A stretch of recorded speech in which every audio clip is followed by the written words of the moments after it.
Évangile de Jésus-Christ selon saint Jean. En ce temps-là, Jésus déclara: Amen, Amen, je vous le dis.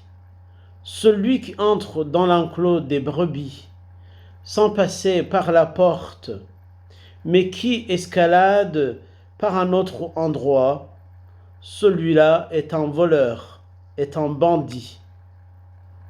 Celui qui entre par la porte, c'est le pasteur, le berger des brebis.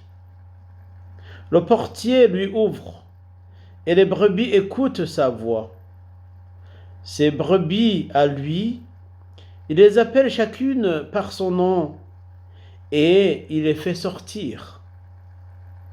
Quand il a poussé dehors toutes les siennes, il marche à leur tête, et les brebis le suivent, car elles connaissent sa voix. Jamais elles ne suivront un étranger, mais elles s'enfuiront loin de lui, car elles ne connaissaient pas la voix des étrangers. Jésus employa cette image pour s'adresser aux pharisiens, mais eux ne comprirent pas de quoi il leur parlait. C'est pourquoi Jésus reprit la parole. Amen, Amen, je vous le dis. Tous ceux qui sont venus avant moi sont des voleurs et des bandits, mais les brebis ne les ont pas écoutés. Moi, je suis la porte. Si quelqu'un entre en passant par moi, il sera sauvé. Il pourra entrer, il pourra sortir et trouver un pâturage. Le voleur ne vient que pour voler, égorger, faire périr. Moi, je suis venu pour que les brebis aient la vie en abondance. Bien-aimés de Dieu, à travers cet évangile de Saint Jean, j'aimerais que nous puissions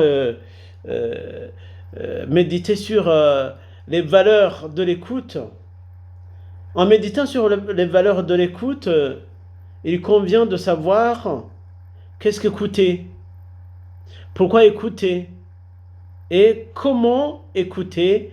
Ce sont les 3 questions fondamentales que chacun de nous doit se poser. Oui, l'écoute, elle est le fondement de toute la relation humaine. Elle est vraiment une preuve tangible de l'écoute et de l'estime de l'autre, du respect entre les personnes, entre les individus. Elle est même la base de la communication, si je puis ainsi dire. La communication qui se fait, par exemple, entre les amis, entre les membres de la famille, une communication qui se fait même dans la vie professionnelle, etc.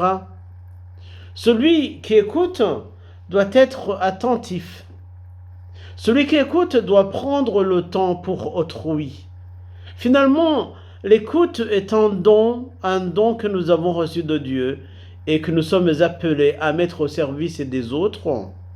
Un don qui consolide notre relation qui est basée sur le respect et la confiance de l'autre. Pour écouter, il faudrait une attention qui est tournée vers l'autre, l'interlocuteur. L'écoute est la plus importante de toutes les techniques de la communication, disent les chercheurs. L'écoute a ses techniques. Par exemple, on peut parler de l'écoute active, qui est vraiment cette capacité à faire silence en soi-même pour donner la place à l'autre, à faire silence en soi-même pour pouvoir lui poser des questions fondamentales qui visent à l'approfondissement du dialogue qu'on fait. L'écoute qui fait le silence pour déjouer les formes de conflit qui peuvent en découler et qui favorisent l'échange qui est constructif. Écoutez. Il y a aussi l'écoute réussie. L'écoute réussie, c'est une écoute qui prend son temps de façon que celui qui écoute puisse répéter ce qu'a dit l'autre, de façon qu'il puisse reformuler et résumer ou expliquer ce que son interlocuteur a dit. Vraiment, dans l'écoute réussie, on met en amont la sincérité de la conversation.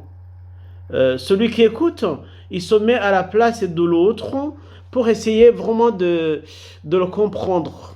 De le comprendre et de comprendre son problème afin de trouver des solutions ensemble. Oui, celui-là, il doit toujours faire attention pour pouvoir répéter dans le bon sens les propos de l'autre, repérer les contradictions qui sont dedans. Il n'est pas facile, effectivement, d'écouter. L'écoute, comme nous le disent les chercheurs, par exemple, un certain Randan, qui a écrit un article « Qu'est-ce que écouter en 2008 ?» qui dit que l'écoute a quelque chose de mystérieux, parce qu'une fois, elle paraît facile, mais une autre fois, elle ne l'est pas. D'autres fois, une autre fois, elle ne l'est pas. Elle n'est pas, en fait, une technique que l'on peut apprendre ou appliquer tout de suite comme ça. C'est un exercice d'entraînement. On n'écoute pas n'importe comment.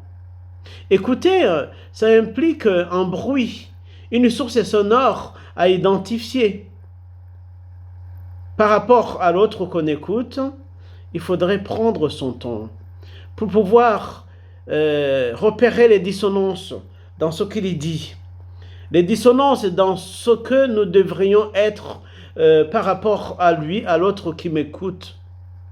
Écouter ici est non seulement entendre dans le sens auditif, c'est-à-dire entendre ce qui a été prononcé sans du discours, mais aussi ce qui est dit pour capter le contenu. Et c'est ça qui va nous pousser d'avancer. Oui, l'écoute, c'est la découverte. C'est une découverte parce qu'elle va au-delà de la construction mentale. Donc, écouter, c'est vraiment être dans la position de la compréhension de l'autre. C'est vraiment cette disponibilité intérieure qui nous pousse à recevoir l'autre tel qu'il est, à être dans une position de réception et non dans une position émissible. Parce que vraiment, dans l'écoute, vraiment on découvre l'autre et on découvre la réalité. Le Seigneur, il a écouté ses brebis. Il y connaît leur voix et les brebis l'écoutent et le connaissent. Puissions-nous nous écouter mutuellement et prendre notre temps pour écouter les autres, les aider dans des problèmes. C'est ça que le Seigneur nous enseigne aujourd'hui. Allez, bonne soirée. Merci beaucoup. C'était par rapport à l'évangile du jour. À bientôt.